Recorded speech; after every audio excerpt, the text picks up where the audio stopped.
Hi friends, welcome to government jobs portal. So మనం SSC GD previous papers 300 bits చూద్దాం అనుకున్నాం. So part 2కి రావడం జరిగిందండి. ఇంతవరకు పార్ట్ 1 చూడకపోతే కంపల్సరీగా చూడండి. అలాగే మా ఛానల్కి ఇంకా సబ్స్క్రైబ్ చేసుకోకపోయింటే కంపల్సరీగా సబ్స్క్రైబ్ చేసుకొని పక్కనున్న బెల్ ఐకాన్ క్లిక్ చేయండి. అండ్ జీజేపీ తెలుగు అనే మా ఆండ్రాయిడ్ యాప్లో మనకి reasoning, arithmetic, modern history and AP history paid classes అవైలబుల్గా ఉన్నాయన్నమాట. సో ఇంట్రెస్ట్ ఉన్న వాళ్ళు ఈరోజే ఎన్రోల్ చేసుకోవచ్చు. ఓకే, ఇప్పుడు మనం క్వశ్చన్స్లోకి వెళ్ళిపోదాం. సో 11th క్వశ్చన్ చూడండి. If cost price of an article is 30% less than the selling price of that article, then what will be the profit percentage? ఏమంటున్నాడు? కాస్ట్ ప్రైస్ వచ్చేసి సెల్లింగ్ ప్రైస్ కంటే 30% తక్కువ అయితే అప్పుడు ప్రాఫిట్ పర్సెంట్ ఎంత అంటున్నాడు. ఇలాంటి క్వశ్చన్స్ డైరెక్ట్గా మనం తీసుకోవచ్చు. అంటే ఏంటి? సెల్లింగ్ ప్రైస్ 100 రూపీస్ అనుకోండి, అప్పుడు కాస్ట్ ప్రైస్ ఏంటి? 30% తక్కువ కదా. 100లో 30% తక్కువ అంటే 70 రూపీస్ అనమాట. అంటే 70 రూపీస్కి కొన్నాడు, 100 రూపీస్కి అమ్మాడు.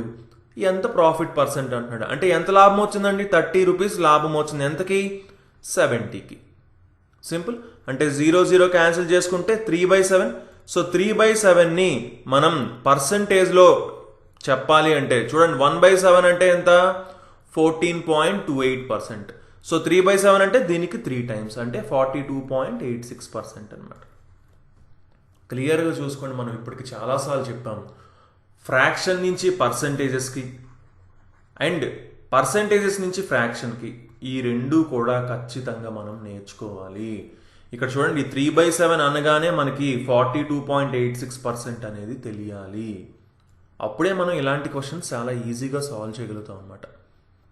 ఓకే, సో అది మాత్రం మనం గుర్తుపెట్టుకోవాలి ఇప్పుడు కూడా. సో నెక్స్ట్ క్వశ్చన్ మనం చూద్దాం. The height of right circular cylinder is 16 cm. If the diameter of the its base is 3.5 cm, then what will be the volume of the cylinder? Okay, first thing, volume of the cylinder formula ఏంటి?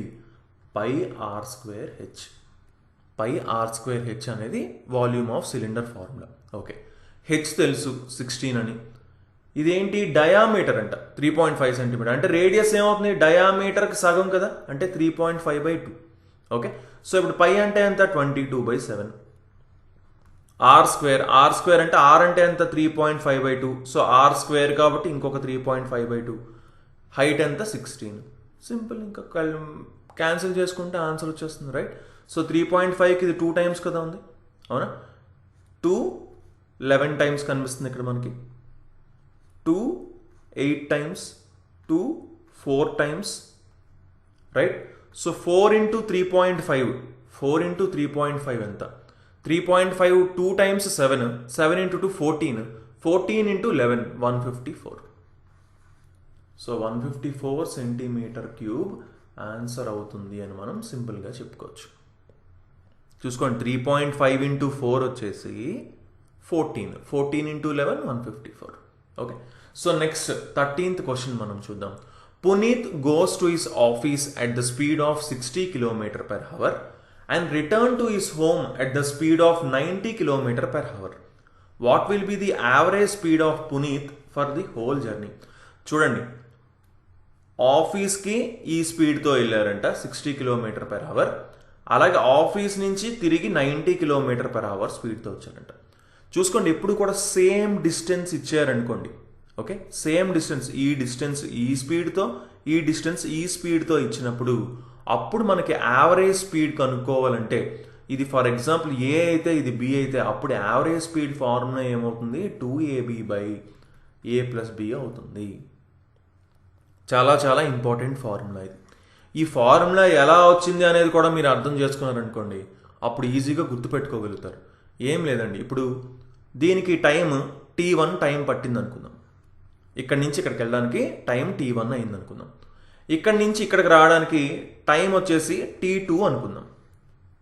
Okay, so total time ఇక్కడి నుంచి ఇక్కడికి, ఇక్కడి నుంచి ఇక్కడికి మొత్తం time వచ్చేసి t అనుకుందాం. అంటే t ఎంత అయింది? t1 + t2 అయింది అనమాట. ఇప్పుడు సింపుల్ థింగ్, ఒకటి మెయిన్ థింగ్, ఎప్పుడు కూడా టైం, స్పీడ్ అండ్ డిస్టెన్స్లో మనం గుర్తుపెట్టుకోవాల్సిన మెయిన్ ఫార్ములా ఏంటి? Distance is equal to speed into time. అంటే అప్పుడు టైం ఎంత అయింది? డిస్టెన్స్ బై స్పీడ్ అయింది, అవునా? సో ఇప్పుడు t1 ఎంత అవుతుంది? T1 వచ్చేసి ఈ డిస్టెన్స్ D అనుకుందామండి. సో ఈ డిస్టెన్స్ కూడా D అవుతుంది కదా, ఎందుకంటే ఇంటి నుంచి ఆఫీస్కి, ఆఫీస్ నుంచి ఇంటికి సేమే కదా డిస్టెన్స్, మారదు కదా డిస్టెన్స్. సో ఇక్కడ distance time T1 is equal to distance by speed ఎంత A అనుకుందాం, రైట్. అప్పుడు T2 ఎంత అవుతుంది, సేమ్ డిస్టెన్స్ కాకపోతే స్పీడ్ B అయింది.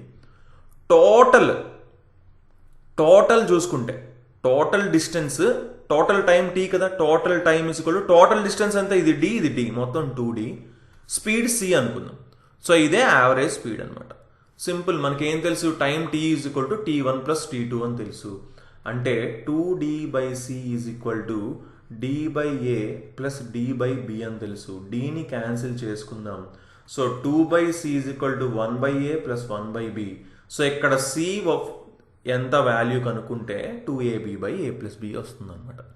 ఓకే, సో ఇవన్నీ గుర్తుపెట్టుకోకలేదు, బట్ మీరు ఒకవేళ మర్చిపోయినా, మనకి ఎగ్జామ్లో టైం ఉన్నా అప్పుడు మనం సాల్వ్ చేసుకోవచ్చు అనమాట. ఇది ఒకవేళ మీకు గుర్తు లేకపోతే ఈ ఫార్ములా. ఓకే, సో చూసుకున్న ఒకటే థింగ్ ఏంటి, సేమ్ డిస్టెన్స్ ఉన్నప్పుడు 2AB/A ప్లస్ B అనేది యావరేజ్ అవుతుంది, average speed. So 2 into A ఎంత 60, B ఎంత 90 by A plus B 60 plus 90 150. So 0 0 cancel అయింది, 3 5s 3 3s 5 1s 5 12s, 12 into 3 36 into 2 72. 72 ఏంటిది, ఇది కిలోమీటర్ పర్ హవర్, ఎందుకంటే ఈ కిలోమీటర్ పర్ హవర్లోనే ఉన్నాయి కాబట్టి. కానీ ఇక్కడ ఆప్షన్స్లో మీటర్ పర్ సెకండ్లోకి ఇచ్చారు. సో 72ని మీటర్ పర్ సెకండ్లోకి మార్చాలంటే 5/18తో మల్టిప్లై చేయాలి. 18 1s 18 4s, 4 into 5 20 metre per second. So answer ఏమవుతుందండి, ఆప్షన్ ఏ ఆన్సర్ అవుతుంది అనమాట. Okay, so next 14th question మనం చూద్దాం. A is 25% less than B, then what will be the value of 2B minus A/A. క్లియర్గా చూసుకోండి, ఇలా percentage ఒక్కటే ఇచ్చినప్పుడు ఈజీగా ఎలా సాల్వ్ చేయాలో చెప్తున్నాను. 25% లెస్ దాన్ B అన్నారు. 25% అంటే ఫ్రాక్షన్లో ఎంత, 1/4. అంటే 4 మీద 1 తక్కువ ఉందంట.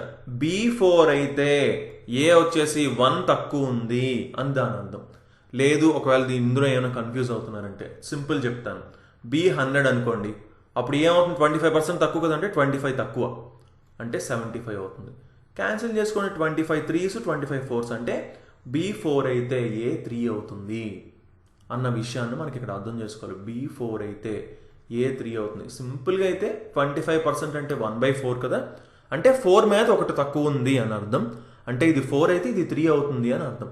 సో B ప్లేస్లో 4 పెట్టుకుందాం, 2 ఇంటూ 4 8. A ప్లేస్లో 3 పెట్టండి by 3, 8 minus 3 5, 5/3. So option D answer అవుతుంది, right. Very very easy question, right. So next 15th question మనం చూద్దాం. A and B starts a business with investment of rupees 28,000 and rupees 42,000 respectively. A invests for 8 months and B invests for 1 year. If the total profit at the end of the year is rupees 21,125, then what is the share of B? చూసుకోండి, ఈ partnership problems చాలా చాలా important and easy కూడా అనమాట. ఎలా ఒకసారి చూద్దాం. First ఎంతెంత ఇన్వెస్ట్ చేశారు అనేది మనం చూసుకోవాలి. ఎప్పుడు కూడా ఏంటి అంటే ఫైనల్గా మనం రేషియో తీసుకోవాలన్నమాట.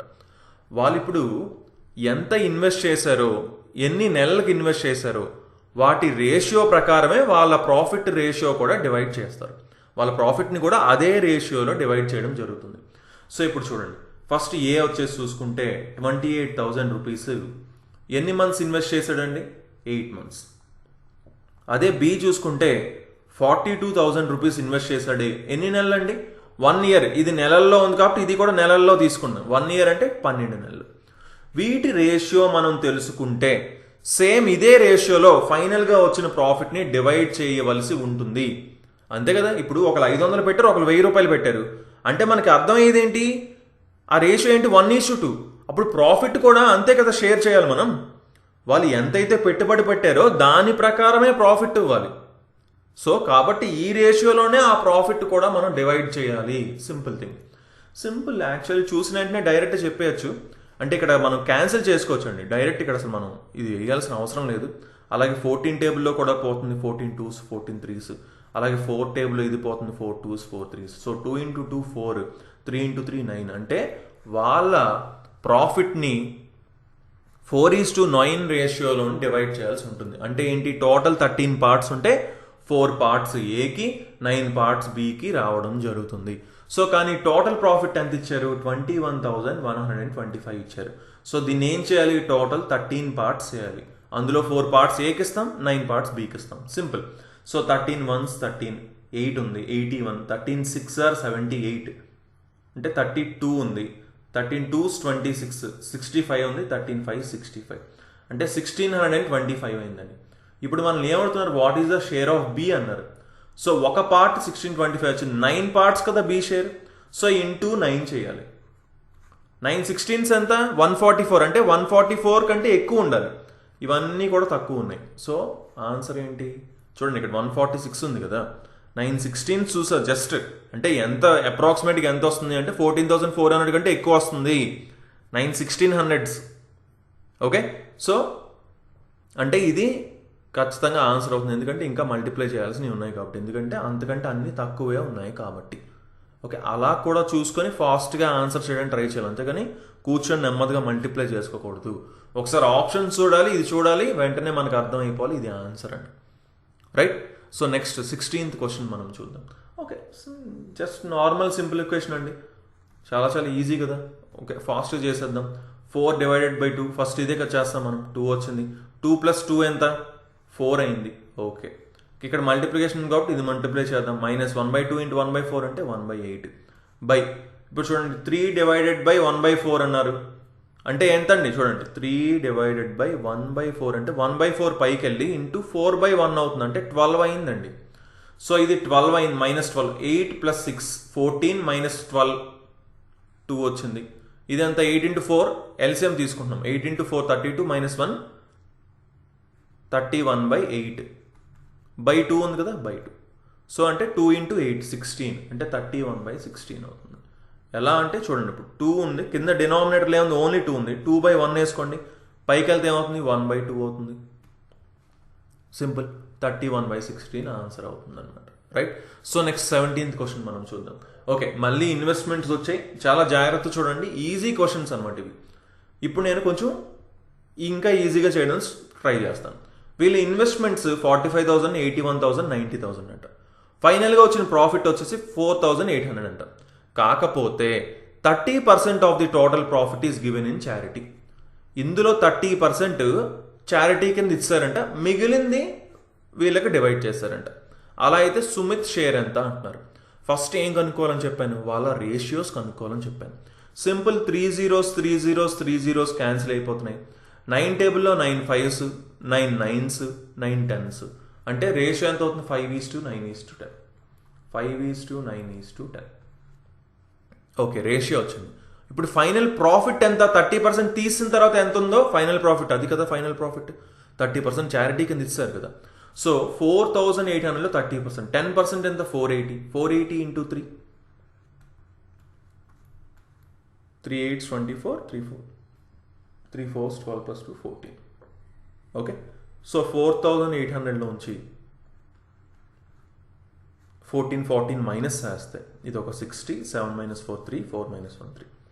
సో ఏమొచ్చింది, 3,360 వచ్చిందండి. ఓకే, సో ఇది ఫైనల్ ప్రాఫిట్.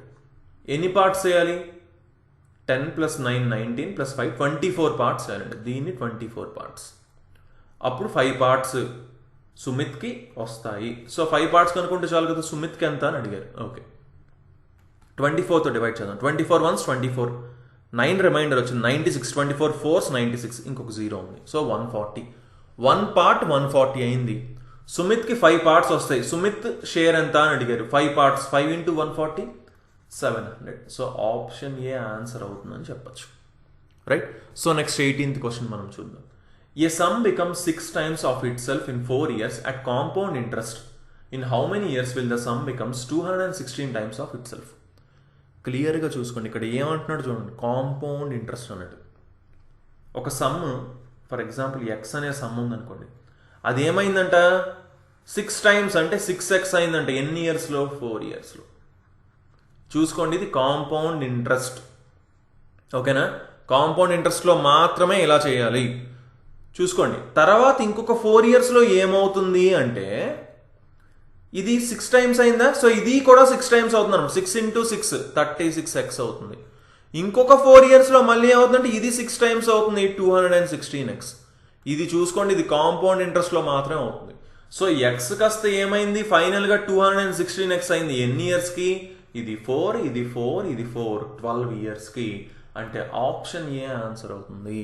కాంపౌండ్ ఇంట్రెస్ట్లో ఎప్పుడు కూడా ఫర్ ఎగ్జాంపుల్ ఇక్కడ 2 టైమ్స్ అయింది అనుకోండి, నెక్స్ట్ కూడా సేమ్ 4 years 2 టైమ్సే అవుతుంది. సో ఇక్కడ 6 టైమ్స్ అయింది కాబట్టి next 4 years 6 times, next 4 years మళ్ళీ 6 టైమ్స్. ఇక్కడ ఉన్నది 6 టైమ్స్ అవుతుంది. ఓకే, అది మనం చాలా చాలా ఇంపార్టెంట్. ఇది చాలా ఎగ్జామ్స్లో కూడా అడగడానికి ఛాన్సెస్ ఉన్నాయన్నమాట. Right. So next 19th question మనం చూద్దాం. ఏ alone can make a chair in 40 days. B alone can make the same chair in 24 days. ఒకరు వచ్చేసి 40 days, ఇంకొకరు వచ్చేసి 24 days. అంటే ఏం చేయాలి మనం? ఫస్ట్ ఎల్సిఎం తీసుకోవాలి. మనం ఎప్పటి నుంచో చెప్పుకుంటున్నాం. 8 5s, 8 3s, 8 into 5 40 into 3 120. So total వర్క్ని మనం 120 యూనిట్స్ అని అనుకుంటాం. అప్పుడు ఏ 1 డేకి 40 డేస్లో మొత్తం కంప్లీట్ చేస్తున్నాడు కదా వర్క్ని, అంటే 1 డేకి 3 యూనిట్స్ చేస్తాడు. బి వచ్చేసి 1 డేకి 24 డేస్లో 120 యూనిట్స్ చేస్తున్నాడుగా, 1 డేకి 5 యూనిట్స్ చేస్తున్నాడు. ఇప్పుడు ఏమంటున్నారు? If A and B are working on alternate days and A work on the first day, then in how many days the chair will be completed. వీళ్ళు ఆల్టర్నేట్ డేస్లో చేస్తున్నారంట. అంటే ఫస్ట్ డే ఏ 3 యూనిట్స్ చేశాడు, second day B వచ్చేసి 5 units చేశాడు. అంటే 2 డేస్కి ఇద్దరు కలిసి 5 + 3 8 యూనిట్స్ చేస్తున్నారు. ఆల్టర్నేట్ డేస్ అన్నారు, రోజు తప్పించి రోజు. ఒక రోజు ఏ పని చేస్తే నెక్స్ట్ రోజు బి పని చేస్తాడు, మళ్ళీ ఏ పని చేస్తే మళ్ళీ బి పని చేస్తాడు. క్లియర్గా చెప్పారు ఏతో స్టార్ట్ అవుతుంది అని. సో 2 డేస్కి 8 యూనిట్స్. ఓకే, 2 డేస్కే చూస్తున్నాం మనం క్లియర్గా. 8 యూనిట్స్కి ఎన్ని టైమ్స్ ఉందండి? 15 టైమ్స్ ఉంది 120. అంటే 2 డేస్కి 15 టైమ్స్ ఎంత? 30. సో కరెక్ట్గా 30 డేస్లో కంప్లీట్ అయిపోతుంది work. So option D answer అవుతుందని సింపుల్గా చెప్పచ్చు. రైట్. ఒకవేళ దీనికి ఇది ఎగ్జాక్ట్గా డివైడ్ అవ్వకపోయి ఉంటే అప్పుడు మనం ఏం చేయాలనేది చేసుంటాం. ఫర్ ఎగ్జాంపుల్ క్లియర్ చెప్తున్నాను, ఇది ఎగ్జాంపుల్ 125 యూనిట్స్ ఉంది అని అనుకుందాం. ఓకే, జస్ట్ యూనిట్స్ మాత్రం ఇది ఒక్కటే మార్చున్నాను టోటల్ వర్క్. ఇది ఇంకేం మార్చట్లేదు, ఎందుకంటే మీకు అర్థం అవ్వడానికి చెప్తున్నాను. అప్పుడు ఏంటి, 8 into 15 120 అయింది, కానీ 5 రిమైండర్ ఉండిపోయిందా? 5 అలా పక్కన పెడతాం. అంటే 30 డేస్ కంటే ఇంకా ఎక్స్ట్రా అవుతుంది. నెక్స్ట్ డే ఏ ఒక్కడి చేత పని చేయిస్తాం, ఆ తర్వాత బి చేత వర్క్ చేయిస్తాం. అలా మనం చూసుకోవాలన్నమాట. అది చెప్పడానికి చెప్తున్నాను. రైట్. సో క్లియర్ చూసుకోండి, ఇది ఎగ్జాక్ట్ డివైడ్ అయిపోయింది కాబట్టి ప్రాబ్లం లేదు. ఎగ్జాక్ట్ డివైడ్ అవ్వకపోయి ఉంటే అప్పుడు మిగిలిన వర్క్ని ఫస్ట్ ఏ చేత చేయించాలి, తర్వాత బి చేత చేయించాలి. అది మనం గుర్తుపెట్టుకోవాలి. సో నెక్స్ట్ లాస్ట్ క్వశ్చన్ మనం చూద్దాం. 20th question. వీటన్నిటి యావరేజ్ చూసుకోండి. ఎక్స్ వరకు యావరేజ్ వచ్చేసి 38 అయితే ఎక్స్ వాల్యూ ఎంత అంటున్నారు. యావరేజ్ దీన్ని చాలాసార్లు మనం చెప్పుకున్నాం. యావరేజ్ అంటే ఏంటి? అన్నిటినీ కూడా ఈక్వల్ చేయడం. అన్నిటినీ కూడా ఏం చేయడం అండి? ఈక్వల్ చేయడం. సో ఇంతవరకు మనకి యావరేజ్ 38 అంటున్నారు. 38 కంటే ఇది ఎంత తక్కువ ఉంది? 3 తక్కువ ఉంది. 39 వచ్చేసి 1 ఎక్కువ ఉంది. 41 వచ్చేసి 3 ఎక్కువ ఉంది. 46 వచ్చేసి 8 ఎక్కువ ఉంది. 27 వచ్చేసి 11 తక్కువ ఉంది. ఇప్పుడు చూడండి, ఈక్వల్ చేయాలి అంటే 3 - 3 బ్యాలెన్స్ అయిపోయి బాగానే ఉంది. 8 + 1 9, ఇది +9, ఇది -11. దీన్ని బ్యాలెన్స్ చేయడానికి ఎంత కావాలంటే 2 కావాలా? అప్పుడు ఏమవుతుంది, ఇది 11 అవుతుంది, ఇది -11, ఇది 0 అయిపోతుంది. అంటే మొత్తం అన్ని బ్యాలెన్స్ అయిపోయి క్లియర్గా. ఎందులో ఎక్కువ ఉందో ఎందులో తక్కువ ఉందో అన్నీ తీసుకొని ఫైనల్గా అన్నిటినీ బ్యాలెన్స్ చేయాలి. అప్పుడే వచ్చేదే యావరేజ్. సో ఆ 38తో కంపేర్ చేసాం అన్నిటినీ కూడా. సో అంటే ఎక్స్కి ఇంకొక 2 ఎక్కువ ఉండాలంటే ఎక్స్ ఎంత ఉండాలండి? 40 ఉండాలి. 38 కంటే 2 ఎక్కువ ఉండాలంటే ఎక్స్ 40 ఉండాలి. సో ఎక్స్ వాల్యూ ఎంత అంటే 40 అని చెప్పచ్చు మనం. రైట్. సో క్లియర్గా చూసుకోండి, మనకి ఎస్ఎస్సి జీడీ అయినా ఎస్ఎస్సి ఎంటీఎస్ అయినా సరే ఆల్మోస్ట్ సిమిలర్గా వస్తాయండి క్వశ్చన్స్. సో మనం ఆల్రెడీ ఎస్ఎస్సి ఎంటీఎస్ మీద కూడా వీడియోస్ చూసాం. సో వాటిని కూడా కంపల్సరీగా చూడండి. అలాగే ఈ వీడియోస్ నచ్చితే మీ ఫ్రెండ్స్ అందరికీ షేర్ చేయండి అండ్ కంపల్సరీగా ఈ వీడియోని లైక్ చేయండి. So thanks for watching and have a nice day. Bye.